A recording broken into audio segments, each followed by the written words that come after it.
Well, I'm kind of sad about that because we've lived here quite a few years, and I think the Arlington Bridge is a good bridge. Peggy and Cliff Sutherland have lived near the Arlington Street Bridge for about 20 years. With the bridge's closure, it's added some additional time to their commute when trying to travel to other parts of Winnipeg. Not very different places we'd go. There's a lot of places we'd go over the bridge, sure. If you're taking a cab or something, you try to drive all the way around this. The over-century-old bridge closed indefinitely on November 11th after an assessment found it was suffering from several structural issues and steel corrosion.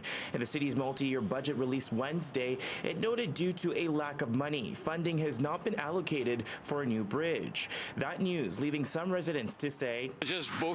Wayne Thompson, an area resident, says the bridge's closure has impacted his travel time significantly. An example of that is a walk to his closest No Frills, which used to take him about 30 minutes via the Arlington Street Bridge. With the closure, he's now taking McPhillip Street, which has now nearly doubled his commute time. Sometimes I'm going that bridge 2 times, 3 times a day.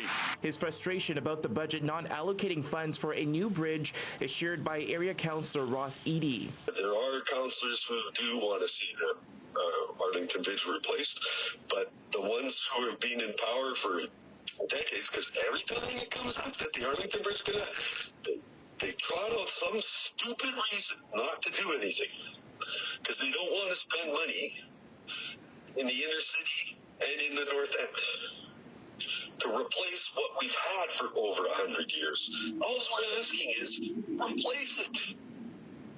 It's an asset the city's always had. Eady says he would have liked to have seen a $1 per foot frontage levy added to the budget to come up with at least some funds to eventually replace the bridge. He says he will work with his council colleagues between now and when the budget goes to council in March to see if that's possible. In Winnipeg, Djan, City News.